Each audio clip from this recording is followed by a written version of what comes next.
Welcome to another episode of the GSMC Wrestling Laureate podcast brought to you by the GSMC Sports Network.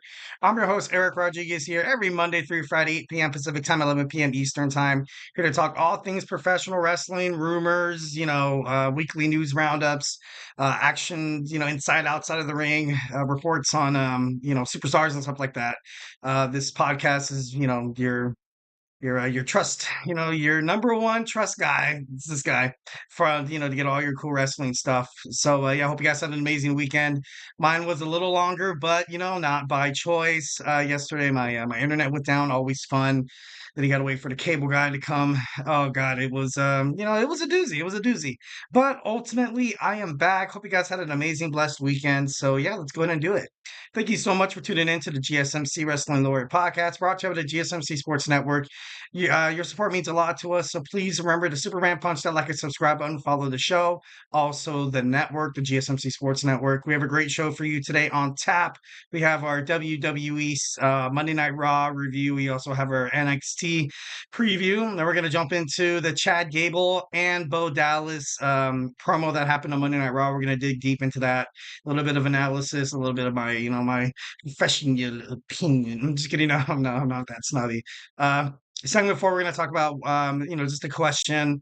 Definitely would love for you guys to participate in this segment. Segment number 4, we're going to talk about, I don't know why WWE is kind of taking a little longer than it kind of, than needs to be, like in terms of like pulling the trigger for Jey Uso. Like, I get it. There's a whole bunch of talent on the Monday Night Raw roster. Not the easiest part because of being a WWE superstar.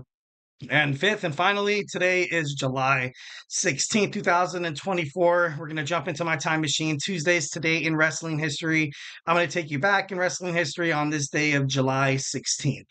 So, we have a pretty awesome show for you today. But before we move on to any of that, I want to remind you guys to use the tips and donations link at the gsmcpodcast.net. Shoot me your comments, questions, and concerns. Tell me what you like, tell me what you don't like. It really does help the show, guys. Here at the GSMC Sports Network, we do love a lot of peace, love, and positivity. So don't be scared. Don't be, too shy.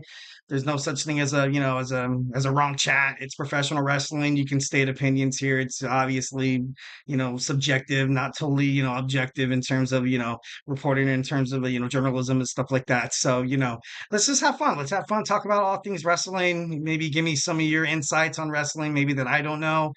Also, give me some of your opinions about promos and all the stuff we're going to talk about. So, yeah, remember the link is at the gsmcpodcast.net. All right, so we're going to jump into our segment number 1. Excuse me. Monday Night Raw. Monday Night Raw, we kicked off with Rhea Ripley coming out looking mad as hell. Mommy's back. Mommy's back with a vengeance and just wants to tear apart Liv Morgan. She even said straight up, she's like, all right, Dominic Mysterio, what he's doing right now, yeah, he's effing up, I want my title back. I want my title back. Just means, I kind of got a little bit of a maybe like a leeway, or not a leeway, but maybe like a foreshadowing of why exactly Dominic Mysterio will stab Rhea Ripley in the back come SummerSlam. Um, Dominic Mysterio wasn't put first; he was put later. Obviously, the WWE Women's World Heavyweight Championship is way more, important to Rhea Ripley than Dominic Mysterio. So maybe if Liv Morgan wins in SummerSlam, because there's no way she's gonna win cleanly. Every single match she's won on her quest or the Liv Revenge tour has been absolutely, just cheap, just terrible, terrible, terrible matches.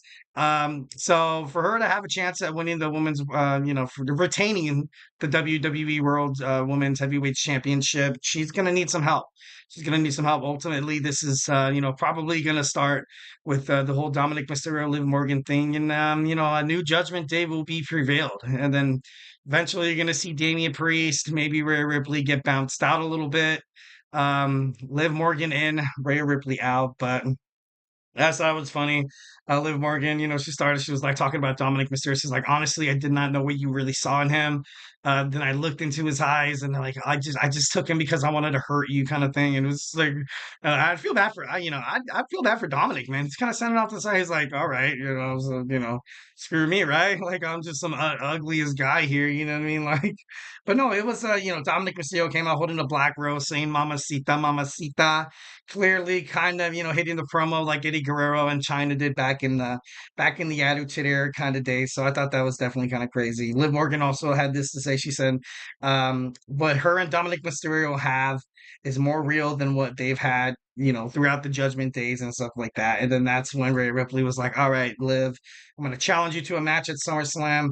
And Liv accepted it. She accepted it. And I think she ultimately accepts it because she knows, like, what's going to happen. I bet 1,010% Dominic Mysterio is going to jump on the Liv Morgan bandwagon. He was kind of giving in near the end anyway before Mommy came back. And yeah, and like what we kind of mentioned before about him not coming first, instead it's the woman's title. It's going to prove, just like, another reason, another reason. All right, next we have Sheamus taking on Bronson Reed. This match was, it was pretty good. Ultimately, it's pretty good. I've heard a lot of, lashback on Sheamus's new, on his new theme song, his new entrance. I didn't think it was too bad. I didn't think it was too bad at all. Obviously, Bronson Reed and Sheamus in the Intercontinental Championship picture. Had a good match, but at the end of the match, you ultimately saw the main story was the former Battling Brutes. You had Pete Dunne come out. At first, it seemed like he was going to rescue Sheamus, and then kind of setting Sheamus up for that tsunami for Bronson Reed. Kind of crazy, kind of crazy.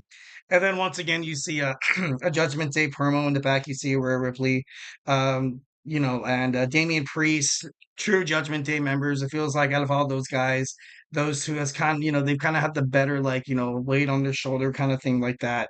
And, it was kind of cool to kind of see them, together kind of doing their thing and stuff like that. And it was confirmed that Dominic Mysterio never reached out to Rhea Ripley while she was injured. So, what does that even say? What is that? That means a lot. That means a hell of a lot. It's kind of crazy.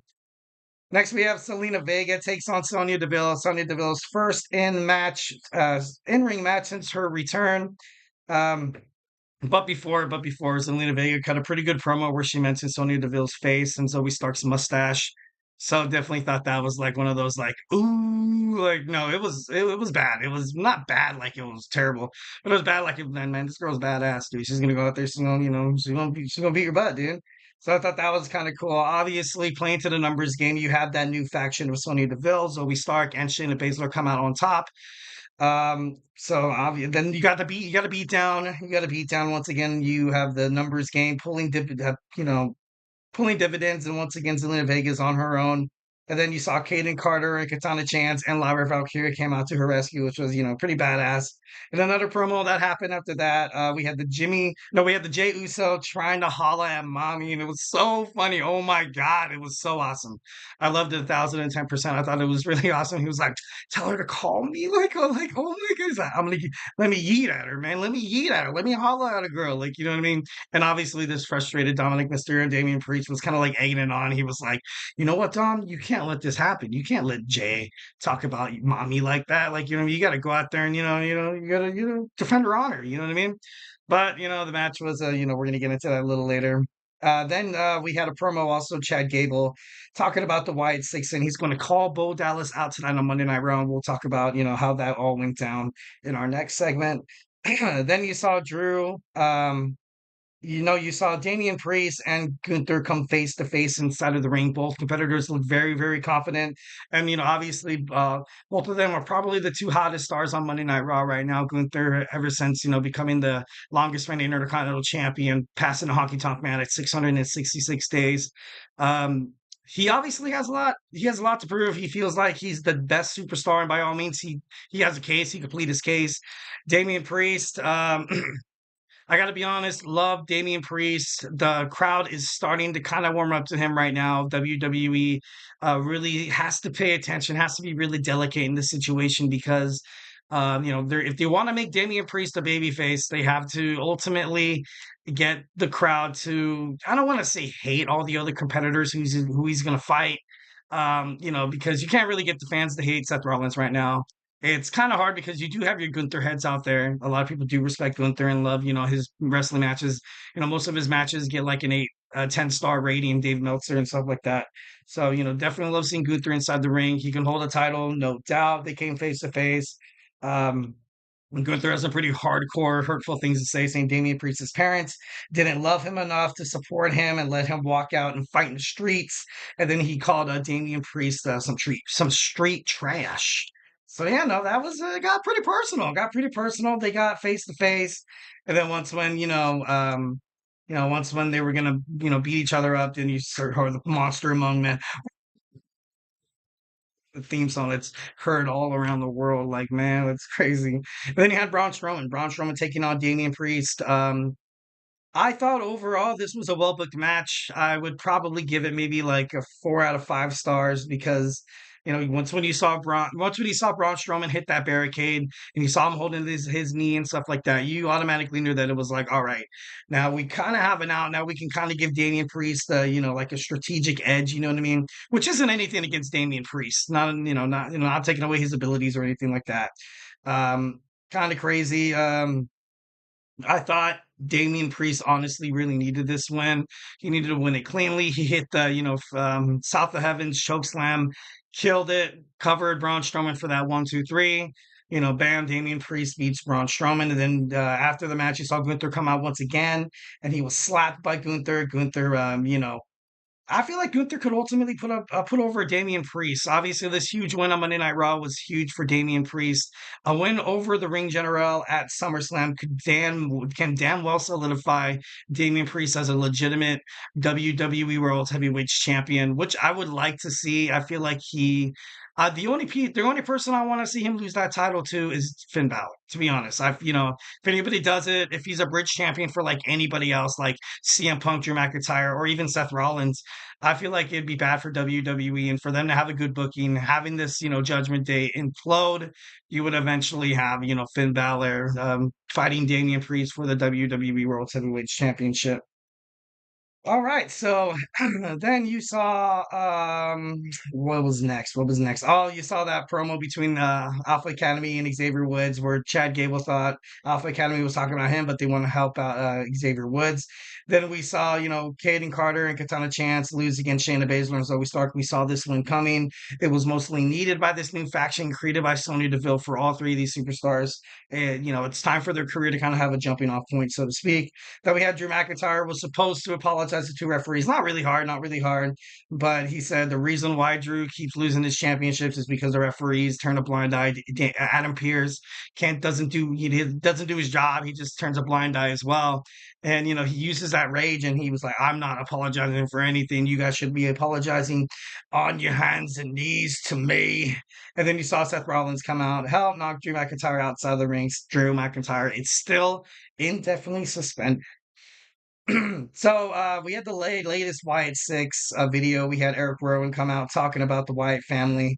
Absolutely, devastated. And he did lose brothers. Like he did lose brothers. Obviously, it started with Luke Harper, Brody Lee. Then you have not Brody Lee. I think I can don't quote me on that.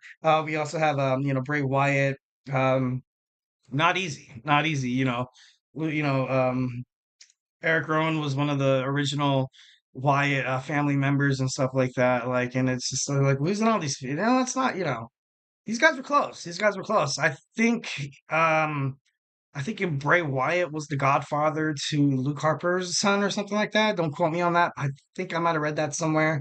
But these guys, although they did come up together and although it is just, choreographed and stuff like that, just you still get close. You still get close to the people you work with. And obviously these guys had a stronger bond than just coworkers. They were, more than that. All right, next we have Dominic Mysterio going against Jey Uso. We all kind of knew this match was just going to be a reason for Dominic Mysterio to kind of screw it up a little bit more. Liv Morgan comes out to help out Dominic. She mounts Dominic once again. Then Rhea Ripley comes out. And, Jey, at the end of the match, while Rhea Ripley was leaving, on her way backstage, she, kept doing be like, call me Yeet, call me Yeet. Like, I thought that was funny as hell. I definitely love that. And then Jey Uso took to social media and he posted, if she needs a shoulder to cry on, we can take it slow. We can go to a Waffle House. And it was just like, dude, it's just so crazy. I love it. I love it 1,010%. They saw a promo with Rhea Ripley telling Dominic Mysterio, I belong to nobody. You're mine. Like, you know what I mean? So, kind of, giving some reassurance to Dominic Mysterio and getting him a little excited. He seemed like he smiled after his well-fought match with Jey Uso, so I thought that was kind of funny.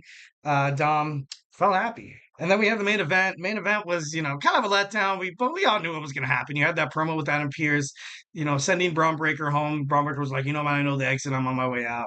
You saw Ilja Dragunov and Sami Zayn having a good match. They were having a pretty good match, but then you saw Bron Breakker come out. Ultimately, just not really any surprise. Not really any surprise. We are heading toward a triple threat match against Ilja Dragunov, Bron Breakker, and Sami Zayn at WWE SummerSlam. So, some good stuff to look forward to.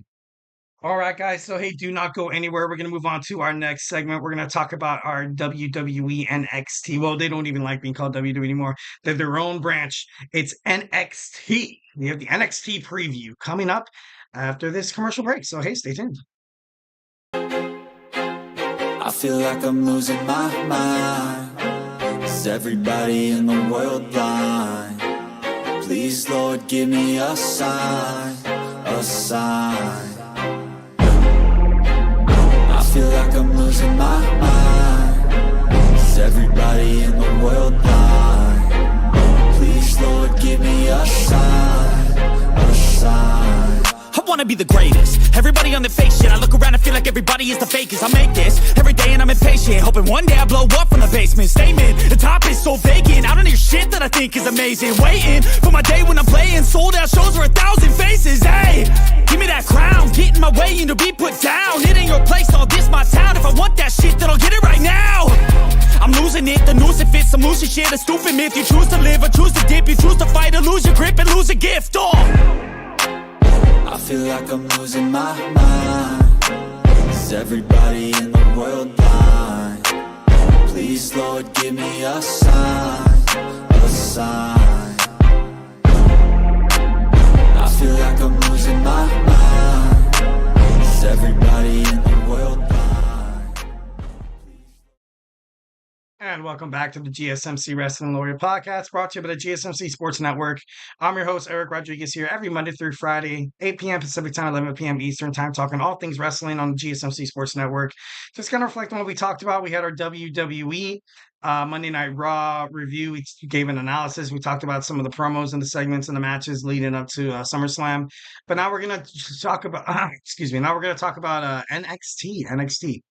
But before we move on any further, I want to remind you guys to use the tips and donations link at the GSMCpodcast.net. Shoot me your comments, questions, concerns, opinions, to talk about anything professional wrestling. Ask questions. You can ask questions. You can give statements, anything like that. Just be a part of the show. The show's a hell of a lot better with a lot of audience engagement. Leave a positive review here at the GSMC Sports Network. We do love a lot of peace, love, and positivity all the way 1,010%. And remember to Superman punch that like and subscribe button to the show. Also follow the network as well, the GSMC Sports Network. Once again, the link is at the GSMCpodcast.net. All right, so let's talk about NXT. NXT is going to be hot. I swear to God, I can't wait to watch it. It's on right now. It's recording. Joe Hendry probably going to make an appearance. One of the most popular stars of NXT, well TNA, but of NXT. It's going to a lot of stuff, especially, heading down the road. We also have TNA Slammiversary happening on Saturday. Usually that does not concern WWE, but NXT is different. WWE has trademarked No Mercy, Halloween Havoc, multiple PLEs, meaning that Halloween Havoc, October 28th, and No Mercy, September 1st. NXT's going all in. NXT's going all in 1,010%. They're going to start cutting, better promos, better matches, better storylines, have more superstars, probably crossover from that TNA. Jordan Grace's contract is ending sooner rather than later, so that could definitely be a superstar to, kind of be brought in from WWE NXT. So, no, from TNA to WWE NXT. But yeah, honestly, a lot of good stuff. So we are on the road to NXT Great American Bash. Tonight we have Gallus of, Joe Kofi, Mark Kofi, and Wolfgang taking on the newly reunited, the Rascalz, Wes Lee, Zachary Wentz, and Trey Miguel together once more. It's going to be awesome. They were, I think they're great together. 1,010%. I love seeing the Rascalz doing what they're doing. I love seeing them and, obviously what they're doing in TNA right now. Wesley brings a huge factor, to the gang and stuff like that. But what they were doing on TNA, I thought was so special. I think the Rascalz were always those, kind of reminds me of two amazing singles wrestlers that could definitely win singles titles by themselves, but ultimately the best way you can kind of do it kind of stick together. Kind of like we saw, with Jeff and Matt Hardy, like we saw Edge and Christian, also the Dudley Boys, Bubba Ray and Devon Dudley during the early Attitude Era age and stuff like that. So, yeah, definitely looking forward to this match tonight. We have the OC taking on OTM. Obviously have the Good Brothers, Carl Anderson, Luke Gallows teaming up with Meat Chin. It's going to be a 6-man tag team match. Obviously, mixed gender rules apply. OTM, Bronco Nimi, Lucian Price, and also Jada Parker. This war between the two factions. It it needs an ending. It needs an ending. Maybe they're still gonna build up something up to Great American Bash, but my best bet would probably be because these guys have seen each other like long enough within the past couple of weeks. So I feel like this is going to be, probably the war that's going to end it all tonight. Next, we have Javon Evans taking on Brooks Jensen. You have the breakout star taking on the aggravated returning star. He told his partner Josh Briggs that when he took out Javon Evans, he was just trying to make a statement, trying to make an impact, trying to turn some heads and stuff like that. And Josh Briggs was kind of like, dude, no, this is not how you do it. Even Ava was kind of pissed off and told Josh Briggs once again that he is holding on by a single thread. He's an absolute loose cannon. There's no doubt in my mind that maybe they might be I don't really see him and Javon Evans like taking any kind of feud toward the Great American Bash. Like maybe I can see Josh Briggs come out absolutely, pissed off no, I can see Briggs come out absolutely pissed off at Brooks. Maybe starting the breakup of their tag team. Obviously, Brooks Jensen he's a lone wolf now. He's all by himself. Figures this life is all, it's against him, and he has to go out there and get his own. So it's going to be interesting to see how this kind of works out. All right, next we have Roxanne Perez, the NXT Women's Champion, will speak today. It's took five pop rocks to defeat Lola Vice at NXT Heat Wave. So you're gonna get someone to probably step it up. I don't really know, like right off the top of my head, who would be earning for a title shot in TNA. I don't want to say Soruka. I really honestly don't want to say Lola Vice again. But who knows? Maybe you might get a TNA Impact superstar that might put her name in the mix. Like you don't know. You honestly don't know. You don't know what's going to happen. There could be, I don't think, me Chen or Jada Parker is going to want to challenge Roxanne Perez. You kind of need a new, fresh face at this moment. I know they recently signed Stephanie Procure from CMLL. Also, you have Julia still, leaning in the wicks of WWE NXT. So there's no doubt in my mind that, these girls can hold titles. These girls can hold titles 1,010%. Definitely. You saw it with Stephanie McCurry. She was holding like 2 or 3 titles at one point. Then she lost to Mercedes Moné at Double or Nothing. And then you also had, her vacated title you saw won by Willow Nightingale. So no, it was it was pretty crazy. It was pretty crazy. Absolutely 1,010%. Yeah, it's kind of crazy. All right, so next we have the NXT North American Championship. You have the champion defending Oba Femi, defending against Duke Hudson. This match, this is tough. This is a toughie because you still have that, that bridge between Chase U and Ridge Holland. Ridge Holland mostly stayed back from NXT Heatwave going to Canada just to, kind of help the team out a little bit. And while they were gone, he got them, a couple title shots, a couple matches and stuff like that. But, it kind of got me thinking, I was like, is this, right now at this point, I would not understand why Ridge Holland would kind of turn his back on Chase U, like unless they absolutely piss him off and he rages and he attacks all the members and stuff like that. That would probably be the best way to kind of break this up. I don't think Duke Hudson. Obviously, you see Duke Hudson and Ridge Holland having their differences and stuff like that, but they're going to set up something big. I feel like tonight's going to be a huge setup to something big within Chase U, possibly taking on Ridge Holland. and solving this once and for all. Like, is this a nice gesture? Is this a genuine gesture from Rich Holland, or is this a strategic plan to ultimately either hurt Duke Hudson, or try to get weasel his way into Chase Umar? Like, who knows? Maybe. And lastly, we're going to talk about, we have Izzy Dame taking on Tatum Paxley tonight. These two women, dabbled within TNA Impact. And, it's kind of interesting that they decided to kind of put them to fight one another. Obviously, not like I'm not trying to downgrade the promo, or I'm not trying to downgrade the match or anything like that. But I just thought that was interesting. I was like, all right. And like, still on NXT, you still kind of see them kind of failing to mention like TNA and stuff like that, especially the promos they cut, like Tatum Paxley and Izzy Dame. They didn't mention Izzy Dame fighting against Jordan Grace and stuff like that. So, definitely was, because I want to see a pure, I want to see a nice collaboration. Like, you know what I mean? Obviously TNA is like, oh, NXT, like you have Charlie Dempsey over there, now the No Quarter Catch crew. Then you saw, Izzy Dame and Tatum Paxley stick their nose in the business as well. And tomorrow, no, not tomorrow, on Thursday, you're going to have the Rascalz needing a partner. It's right now it's on the book saying it's Kushida, but I don't see that happening, obviously. I feel like they're gonna get hurt. Kishida's probably gonna get hurt some way somehow, and then they're gonna see Wesley make his surprise, return to TNA, which is gonna be pretty badass to watch. Can't wait to see that. So tonight we do have Izzy Dame taking on Tatum Paxley. All right, so guys, that was segment two, my TNA, no, not my team, my NXT preview. Now we're gonna jump into. I told you guys I'd come back to this Monday Night Raw. We had a promo between Chad Gable. Chad Gable called out Bo Dallas. Then you had the Creed brothers come out, absolutely had a beat down on Bo Dallas, but Bo Dallas didn't faze him. He was laughing straight in their faces.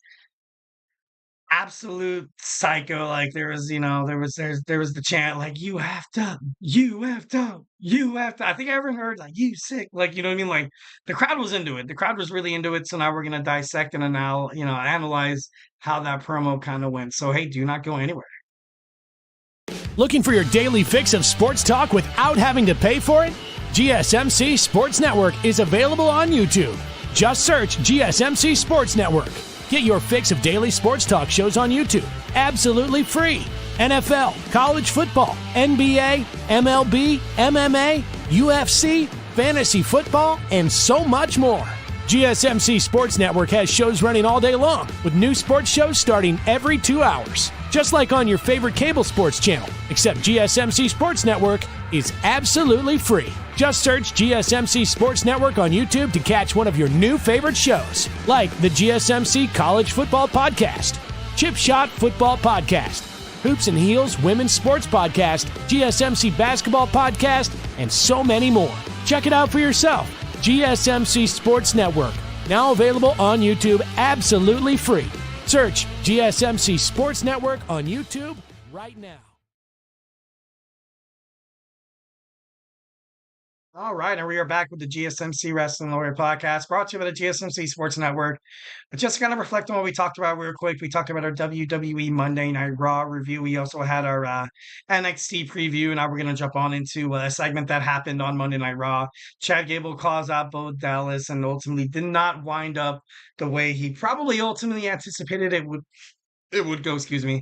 But a lot of fun. A lot of fun that happened. But before we move on any further, I want to remind you guys to use the GSMCpodcast.net, hit up the tips and donations link, be a part of the show, send a chat, give me your opinions, tell me what you like, tell me what you don't like, leave a positive review here at the GSMC Sports Network. We do love a lot of peace, love, and positivity, 1,010%. So yeah, don't be afraid to, chat. There's no such thing as a wrong chat. And the link is at the GSMCpodcast.net.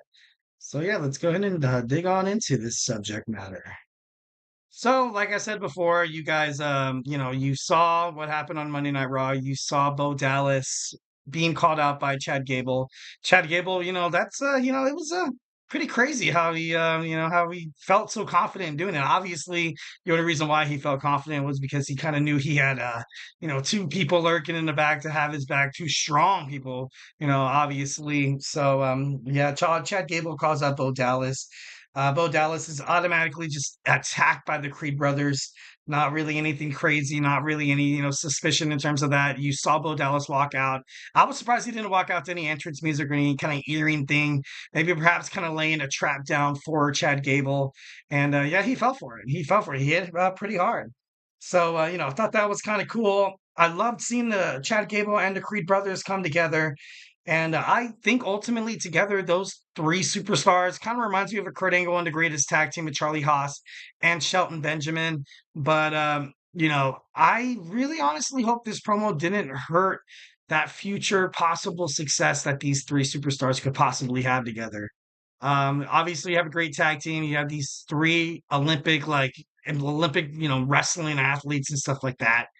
Um, Chad Gable went heel. He went totally heel, man. He went like too far off the edge. Maybe he went a little too heel. Like it's crazy. No, but no, thought it was kind of crazy how finally it was, fans wanted to see Chad Gable and the Creed brothers come together, earlier, probably I would say ever since you started seeing problems happen within the Alpha Academy, Maxine Dupree, Akira Tozawa, and Otis. I love how Maxine Dupree like Otis, but no, like these three guys should have been promoing together for a pretty long time now, and I maybe think WWE possibly could have shot themselves in the foot by not, kind of doing this earlier. I, if you had Chad Gable win the Money in the Bank briefcase, and then you had, the Creed brothers ultimately help him do so, and then you have his goons and stuff like that. Chad Gable has the briefcase at anytime he can cash in to become champion. And with those two guys lurking behind you, on your side, Chad Gable could have been a pretty good option of winning the Money in the Bank. Besides, them throwing it away, giving it to Drew McIntyre, having the feud between CM Punk and Drew McIntyre just get pushed further and further and further. He did not screw him once. He did not screw him twice, but he screwed him three times for Drew's shot at the WWE World Heavyweight Championship. And I kind of got a little tiresome. I honestly didn't think that they should have done that. I feel like it would have been the same thing if you had CM Punk destroy the ladder match for Drew McIntyre.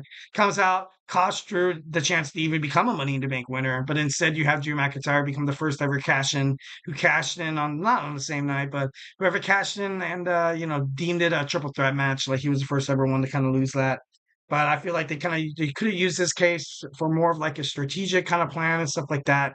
But obviously to no avail.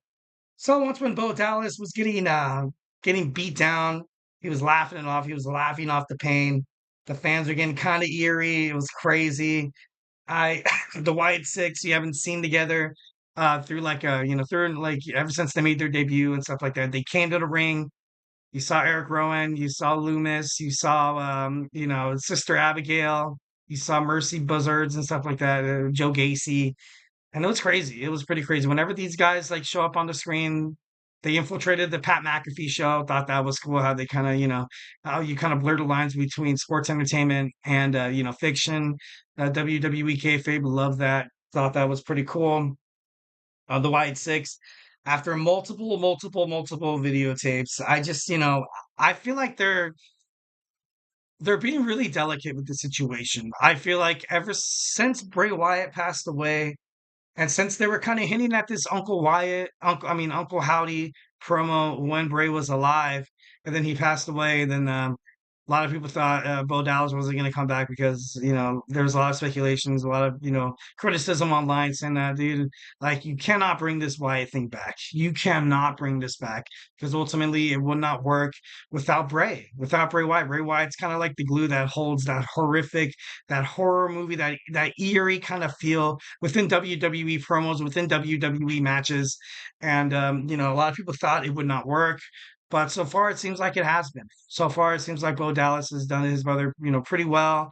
I think that they are kind of pushing it a little bit, but I get why. But no, it was, definitely a pretty dynamite promo. I definitely loved it. Definitely loved the way it's kind of going and stuff like that.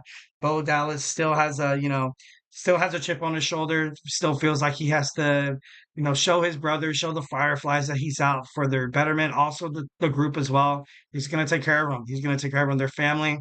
That's Bro Dallas. I like that, Bro Dallas. Bo Dallas is a formidable competitor. He was great. I feel like his talent was ultimately it was pretty messed up. It was pretty messed up. I honestly think the way that they handled his character, when Bo Dallas started and when he started in Nexus, when he, with his brother and stuff like that. And then, you had him be the goon squad of the Miz, when he was with Curtis Axel and stuff like that. And I got a, chat from him. Yo, what's good? What's good, my man? Hope all is well. Hope you had a lovely weekend. Hope you're ready to talk some professional wrestling. So yeah, Bo Dallas, I feel like, I get why they're kind of pushing it. I get why they're, having videotape after videotape after videotape. Is they need to be really delicate within this storyline and this promo, this booking within Bo Dallas and all these other five individuals. So, kind of crazy, kind of crazy. So, yeah, honestly, 1010%. I loved it. I thought it was pretty cool. I think the WWE continues to keep the darkness and the faction future kind of behind curtains. You know what I mean? Kind of just keeping it still absolutely, absolutely not untellable. That doesn't make any sense. Unpredictable. I didn't think of that word. Unpredictable. Since their debut, I feel like they've all been kind of on the precipice of something that could be great within WWE, within the history and stuff like that, in factions, and then definitely creating a horror-like feel around around the locker room. Fog, blood, so creepy. Kind of reminds me of like a walkthrough scare zone when you go to Not Scary Farm or Universal Studios or Six Flags here in California. And, a lot of people just pay for that. A lot of people pay to get scared. Obviously, like that's the reason why you're in horror movies. That's the reason why you go to these stuff, during Halloween. And, people love, enticing their emotions. People love these, this horror-like movie like this. Oh, and it kind of reminds me of like a Cabin Fever, kind of what Bray had. Um, Uncle Howdy's obviously is a little different. But this faction done really, really well. It could, it could be crazy. It could be crazy. Where does Bo Dallas stand right now? I feel like he's definitely playing off that lunatic fringe kind of capability pretty well. Chad Gable, is he going to be Uncle Howdy's next victim? If they decide to go at each other, if they decide to finally fight in the future and stuff like that, only time will tell. I honestly thought like since kind of like when when the original Wyatt family debuted, they kind of made more of an impact than what the Wyatt Six is doing kind of right now. But he's slow playing it, taking it pretty slow. Obviously, they're still waiting for that sixth member, or maybe it's not going to be six. Maybe it's just the Wyatt Six without six members. What makes you think that there's going to be six members? Like, you crazy? No, but like it's I get why they're taking their time, and I feel like it's much needed for WWE, to be honest. So you have all these talents that you have to take care of. And, especially heading towards Survivor Series, you can bet these guys are probably going to be teaming up together. I don't want to say in the War Games match. Oh, that would be so epic if they were in the War Games match. Oh, God, that'd be so cool.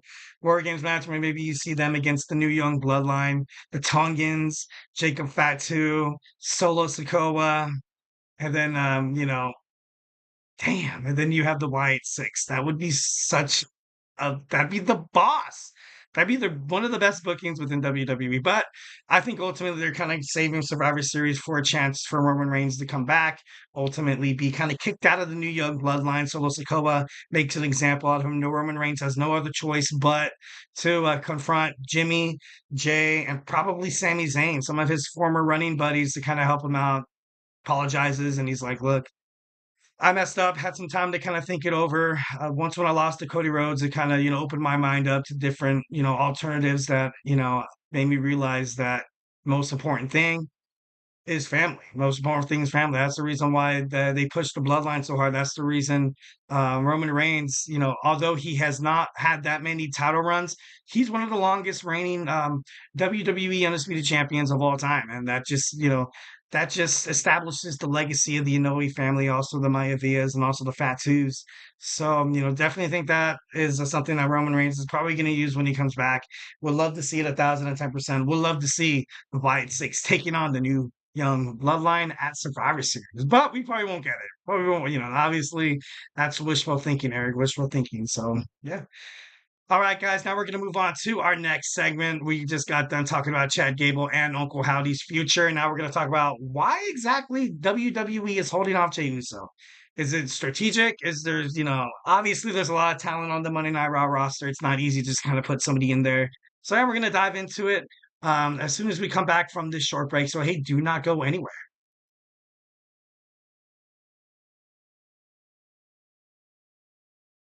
For the best and latest podcasts available anywhere, go to the podcast app on your cell phone and type in GSMC to access free content-rich podcasts on health and wellness, book reviews, sports, entertainment, relationships, social media, movies, technology, finance, and even weird news. Subscribe and download the GSMC Podcast Network's family of shows, available everywhere podcasts are found.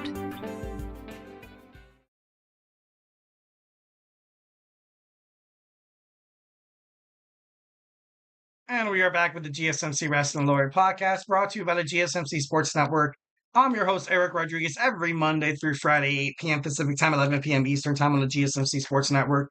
Here to talk about all things professional wrestling, all the actions inside and outside of the ring, all the rumors, all the roundups, all the news and stuff like that on superstars, all the stuff that's happening within the promotion. And make sure you tune into the GSMC Wrestling Laureate podcast. Just kind of reflect on what we talked about real quick. We had our WWE Monday Night Raw review, our NXT preview. We talked about Chad Gable and Uncle Howdy, Bo Dallas, their promo that they're having, what it really means for their future.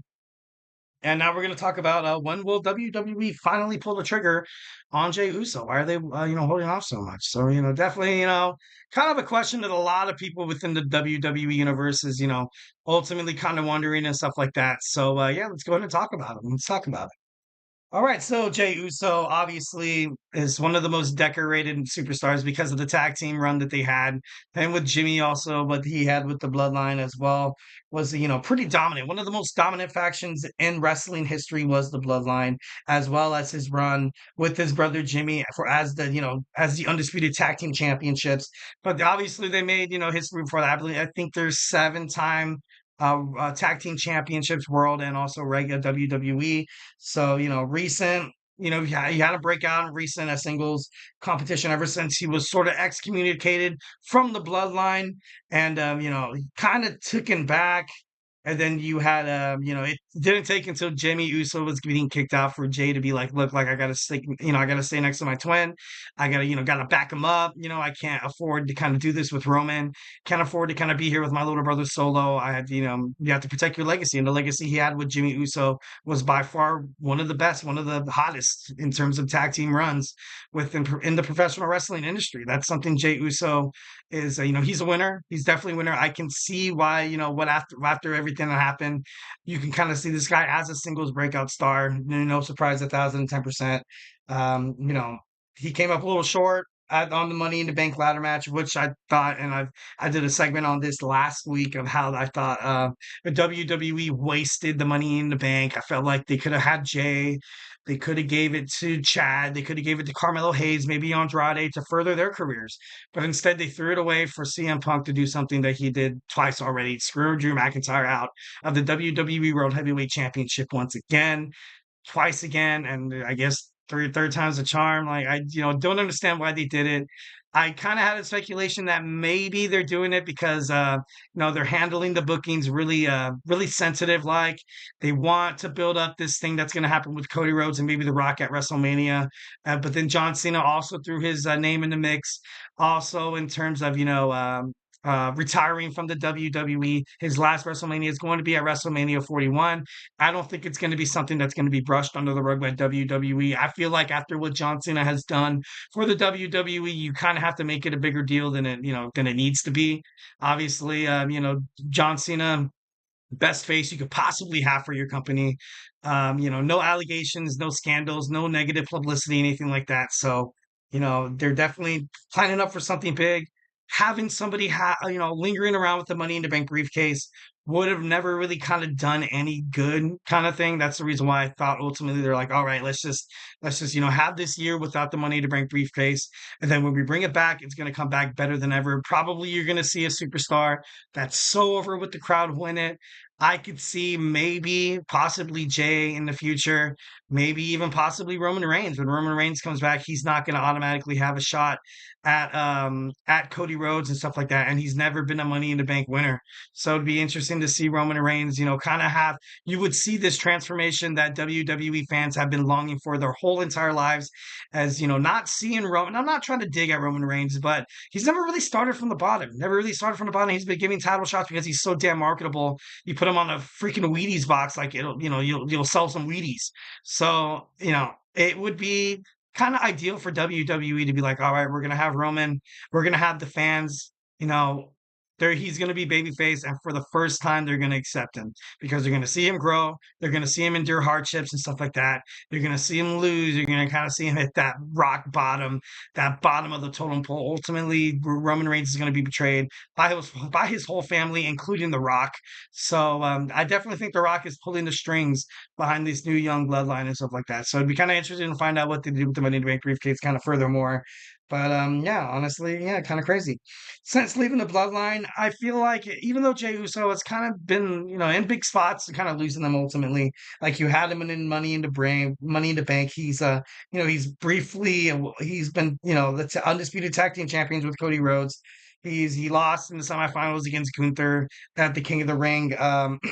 Since leaving the bloodline, he's been in major WWE bookings. He's been, he's not just that, kind of throwaway superstar, not like that mid-carder they want to make him into a star. They want to make Jey Uso into a star. And if you pay attention to his matches, the way he gets the fans so damn excited, I feel like it'd be stupid not to put something on Jey at this point. And obviously, I would really, really, really, really love to see this reunion between him and Sami Zayn, fighting for an Intercontinental Championship. Maybe he's Intercontinental Champion, kind of worthy right now because in the future, what's going to happen with Damien Priest? What's going to happen with Gunther? It all plays a factor. Drew and CM Punk and Seth. I would say out of all those guys, he's probably still sitting kind of number 6 in terms of, who do we have to take care of? Who deserves a title shot? Who's more marketable as a champion? Like, Drew McIntyre, CM Punk, thing is, getting a little out of control, but, kind of crazy. And something that I really honestly really not want for WWE to kind of do is you've recently seen Jimmy Uso get medically cleared to compete in WWE again. I feel like it would be ultimately a step back in his career right now for him to tag team once again with his brother, trying to establish gold and stuff like that. So honestly, I think that would be, kind of a setback, so to speak. But, they might be able to make it swing. Like, who knows? Who knows? It might happen. But honestly, I would not want to see a reunion. Maybe a reunion, in the future sometime, but, not within the next year. So Jey Uso is, like we mentioned, so over with the crowd. The crowd absolutely loved the yeet with him.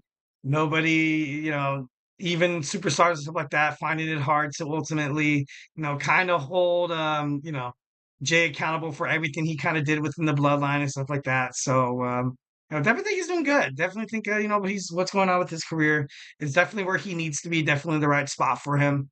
So, yeah, definitely think that's, pretty cool that they do that with, Jey Uso. Definitely think he's a future star.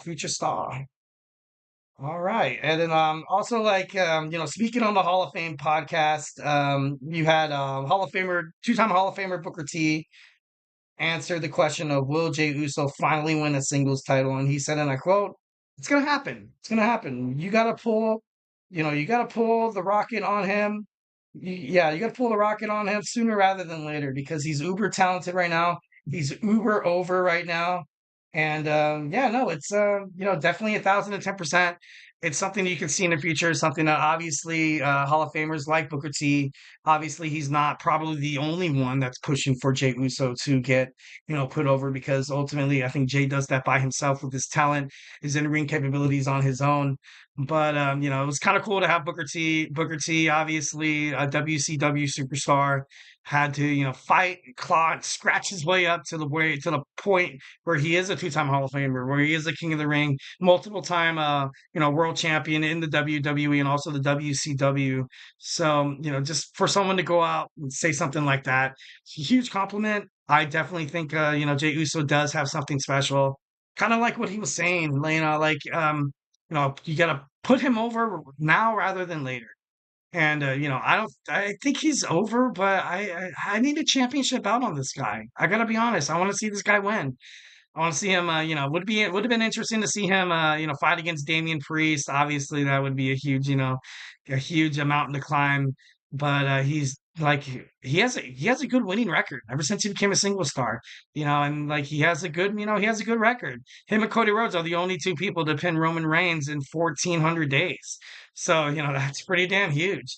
Roman Reigns is one of the best WWE superstars in our modern times in wrestling history. So Jey Uso is, they're saving him up. They're saving him up. When they decide to ultimately put him over, I don't know. Maybe he wins the Royal Rumble. Kind of crazy. It would be interesting to see if he does win the Royal Rumble, because now you're kind of fighting for that main event spot that I feel like CM Punk wants. CM Punk was originally supposed to win the Royal Rumble, which makes me think that maybe he's a shoo-in as the winner for our next Royal Rumble, which is cool. But I get it. That's cool and stuff like that. But low key, I kind of hate it. Low key, I want to see younger superstars kind of get put over. If you're gonna put over someone like CM Punk just to defeat somebody like Drew McIntyre for the World Heavyweight Championship, or Damien Priest or anything like that, or even against Seth Rollins, who knows what's gonna happen with that World Heavyweight Championship, or maybe they decide to challenge Cody Rhodes, but it's pretty prominent right now that The Rock, the final boss, has his handprints all over Cody Rhodes. So, where does Jey Uso kind of fit in any of these time singles titles, pictures and stuff like that? I don't see it right now. But like Booker T said, they got to put a rocket on him sooner rather than later. So definitely think Jey Uso is going to be a force to be reckoned with in the future. He's still young, still very young, part of a pretty prominent family within the Inoue, the Fatu, also the Romayaveas. So yeah, honestly, the sky's the limit for this guy. All right, guys, do not go anywhere. It is Tuesday, so step into my DeLorean, 88 miles per hour. We're going to go back in time on July 17th. We're going to go back in time through the years and discuss some professional wrestling accolades. So, hey, do not go anywhere.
All right, all right, all right. Welcome back to the GSMC Wrestling Laureate podcast, brought to you by the GSMC Sports Network. I'm your host, Eric Rodriguez, here every Monday through Friday, at 8 p.m. Pacific time, 11 p.m. Eastern time, talking all things professional wrestling, all the action inside and outside of the ring here on the GSMC Sports Network. So make sure you catch the GSMC Wrestling Laureate podcast. Also send some chats. This show is, it's a lot better with a lot of audience engagement. Tell me how you feel about some certain promos. Tell me who you think is going to win certain matches that we talk about So yeah, just kind of reflect on what we talked about real quick. We had our WWE Monday Night Raw review. We had our NXT preview. We also had the Wyatt Six and Chad Gable, Bo Dallas, their futures of what their promo ultimately kind of meant on Monday Night Raw. We also talked about when will WWE pull the trigger on Jey Uso. Obviously, it's going to take a little bit of time, a lot of patience, but yeah, now we're going to dig into our fifth and final segment today in wrestling history. I'm just kidding. I don't know why, like, whenever I do that, like, it just reminds me of the Hawking Animal and stuff like that. All right, so we're going to start. Pull my DeLorean up. It is 1990, the 27th edition of WWF. Saturday night's main event in Omaha, Nebraska. You saw the Ultimate Warriors retain their WWF championship. The Ultimate Warrior retained his WWF championship in DQ over Ravishing Rick Rude. We saw Demolition retain their WWF tag team championships against the Rockers, which sucked because I'm a huge Rockers fan. I'm a huge Shawn Michaels, Marty Jannetty, loved Shawn Michaels in his early years and stuff like that. And then you saw Mr. Perfect. Mr. Perfect retain his Intercontinental Championship against Tino Santana. I gotta be honest. When I saw Tino Santana, I thought Santino Marella. I don't know why. Like it was just like Santino, Tito. Like, like it makes Santino Marella kind of crazy. But ultimately, it was a day in wrestling history. Wish the Rockers would have beat Demolition, but didn't happen. They retained their WWF Tag Team Championships. So thought that was pretty cool to share. All right, now we are in 1995 WCW Bash at the Beach in Huntington Beach, California. You saw Hulk Hogan defeat Vader in a steel cage match by escaping. This was the first time that they allowed winning through escaping through the steel cage, which is obviously huge, pretty monumental. Now you kind of see this, pins inside and submissions outside of the ring. No, to be honest, I dig. I gotta be honest. I hate it when people go through the door.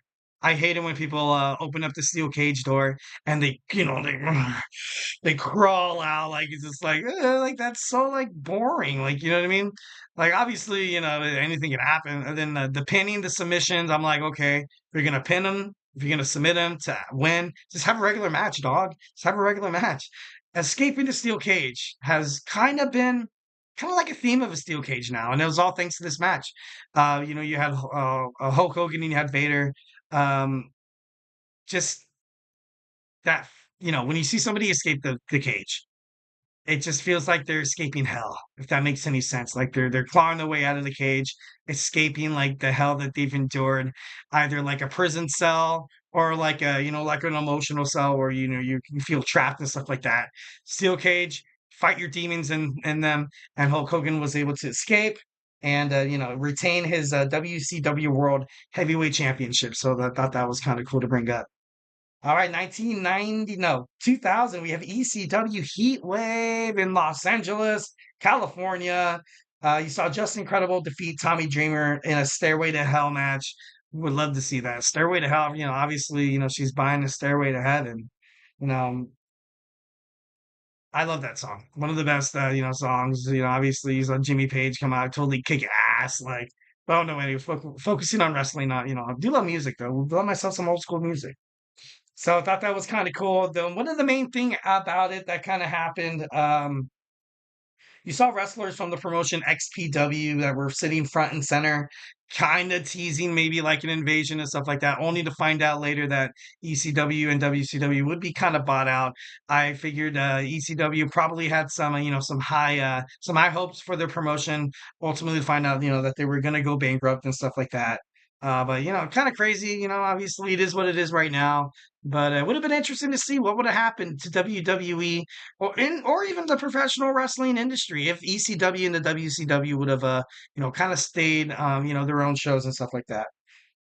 And also some sad to kind of touch on 2001. Bam Bam Terry Gordy from the Fabulous Freebirds passed away at age 40. Obviously, the Freebirds are one of the best wrestling tag teams in the in the history of the professional wrestling circuit. So you got to pay respects whenever it's due.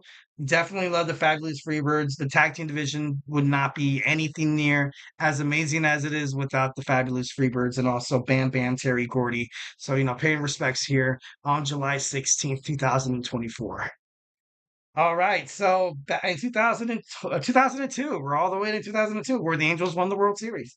2002, a day after Eric Bischoff was named Raw General Manager, Stephanie McMahon, of course, has to return to be a SmackDown General Manager. And it just gets me to think, like, obviously when WCW was absorbed by WWF, and then honestly to the point where, it's not really, hidden anymore, that they ultimately kind of wanted to see all these guys fail, and I would include even management. Like you would have Eric Bischoff, so Vince McMahon would be like, "Oh, I still want to show him that we're a superior show," so he's gonna run Monday Night Raw.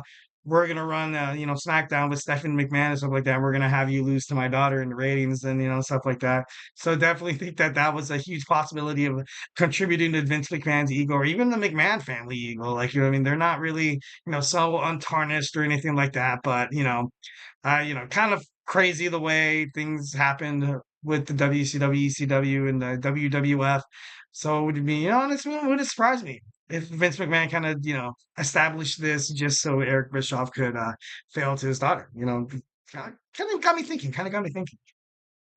All right, 2006, when TNA was absolutely killing it, when it was my favorite time in TNA. TNA's Victory Road. It was a pay-per-view. Sting beat out Scott Steiner, Christian Cage, and Samoa Joe to earn a shot at the TNA World Heavyweight Championship.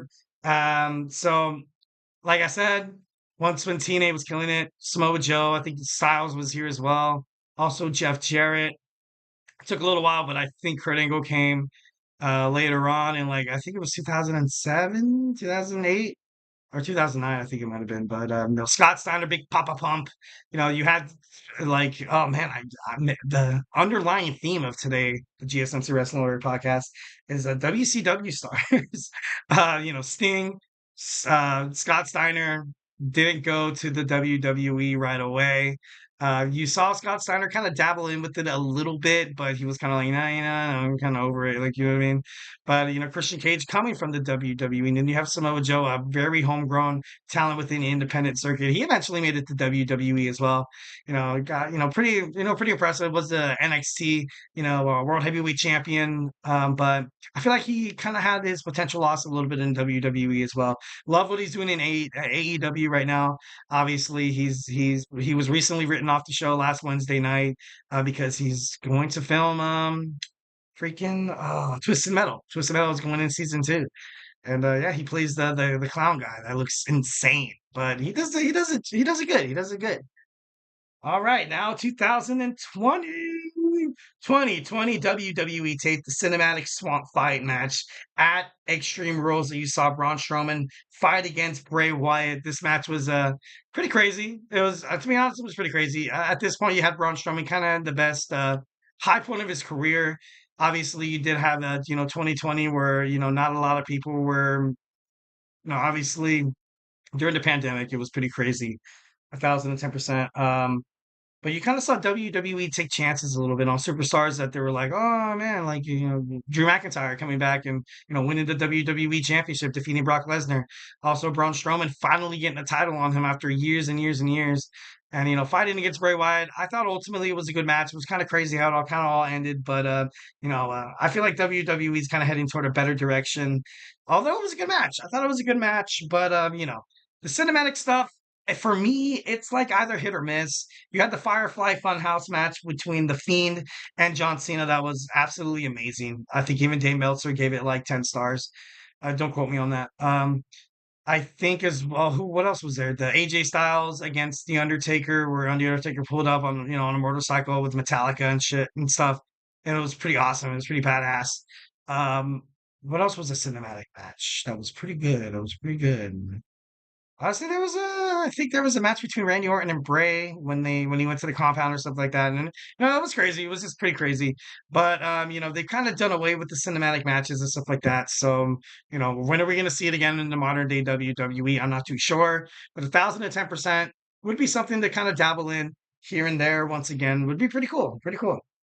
Lastly, 2021 WWE SmackDown, first time live audience in the Toyota Arena in Houston, Texas. Ever since the COVID-19 pandemic hit, for the longest time, like wrestling with no fans and with just empty arenas, it was eerie. It was not it was pretty depressing. I got to be honest. It was pretty depressing. I remember, working, and I remember hearing about some guy getting sick, being quarantined and stuff like that. Not a lot of people knew. Not a lot of people thought that, the COVID pandemic, the COVID-19 pandemic would kind of grow into something that was, kind of a big deal. It was a very big deal. People, obviously the mortality rate and stuff like that, but, in terms of wrestling, and it's kind of sad to say, but like for me, the whole COVID thing, the pandemic didn't really set well with me. Didn't really dawn on me until I saw Triple H go out saying that they're not going to have any fans in the arena for the protection. They're going to have limited superstars. And, and it was crazy. It was very crazy. It was a time that you know, I remember feeling like I kind of felt that that panic. That was the thing that kind of ultimately woke me up, and it took WWE to kind of tell me it, which is kind of crazy. But they're like that just created some, it's crazy. It's very crazy. And you saw then they created the Thunderdome with the faces and stuff like that, the tablets and stuff. And it was cool. I thought it was pretty cool. I liked it. I was like, it was, oh my God, it was right when WrestleMania was happening too. Crazy. WrestleMania was fought at the Performance Center, and it was, no crowd or anything. It was crazy. I remember they had such a badass song too. They had the "Blinded by the Lights" by The Weeknd. Ooh, I'm blinded by the lights, and dude, it was such a banger song. You had these 2 night events that was full with matches, full of title matches. It was loaded. It was absolutely loaded at 110%. And you found out it was going to be wrestled. Kind of created the whole 2 night thing. And then you found out it was going to be wrestled on 2 separate nights in an arena with no, I think they did fight. No, wait, no, that I could be tripping. Don't quote me on that. I think it was WrestleMania. I gotta fact check it later. I think that was the year before Raymond James Stadium. Could have been, but no, I strictly remember WrestleMania to be fought in a crowdless, kind of thing. I got a chat right here from Anthony Mazzano, hashtag MO. Dude, hi, what's up, my man? Hope y'all doing well on a Tuesday night. Hopefully your week is going by pretty swell. Um, so yeah, kind of crazy. You saw Edge teaming up with Dominic and Rey Mysterio to take on the Bloodline, Roman Reigns and the Usos. Then Finn Balor made his return from WWE NXT. And then today, a couple birthdays, notable birthdays. We had Mike Bailey, Excalibur, and also Bobby Lashley. Happy birthday to you guys. When he coming back, man? Hope you, I I have high hopes for Bobby Lashley. I think he's a tremendous superstar, and I think WWE's kind of whipped on him in the Hurt Business and stuff like that.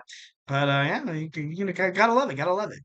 Well, guys, thank you so much for tuning into the GSMC Wrestling Laureate podcast, brought to you by the GSMC Sports Network. Just to kind of, yeah. Oh, okay, awesome. Getting a couple of chats here. I wanted to, chat a couple little bit. Had something about Roman. Besides Jimmy and Jay, when Roman comes back, does he bring another person with him? Who do you think it is at first? To be honest, I think when Roman comes back, I don't think he's going to come back with anybody. I don't think he's going to come back with it. I know there's another superstar. They WWE trademarked a couple of names. I think Zila Tonga and also Tala Tonga or something like that. So, there could possibly be another guy out there that could, come along with Roman. I would think that he would come back and try to have Jimmy and Jay, kind of come back onto his side. So that would be, probably my, biggest bet, so to speak. And then once again, Anna Gonzalez, thank you once again. Hope you had a beautiful 4th of July and everything is fantastic between the family and the kids. Hopefully you're doing well you're doing well as well. Does that make sense? I hope you're doing well as well. So yeah, thank you so much for tuning into the show, guys. Remember to Superman punch that like and subscribe button to the show. Follow the show. Remember to follow us on Twitter/X, Instagram, TikTok, for more content and updates. And if I have made you a wrestling fan by now, remember we have other shows. We have our Chip Shot Football podcast. Kenneth on, both of them are football podcasts. Football, the NFL is right around the corner, guys. We also have my boy Chris Shepard with the fantasy sports. So if you want to find out who you're gonna draft, I got my draft coming up in a couple of weeks with my fantasy league. So I can't wait to tune in to his show for that. We have Nelson on basketball always. We have the Andrew Tate show as well. We have Jeremy and TJ on sports. So here at the GSMC Sports Network, we just love sports, and my boy Tommy on college football. So guys, once again, thank you for tuning into my show. Hope you guys have an amazing night, and I will see you tomorrow 8 p.m. sharp.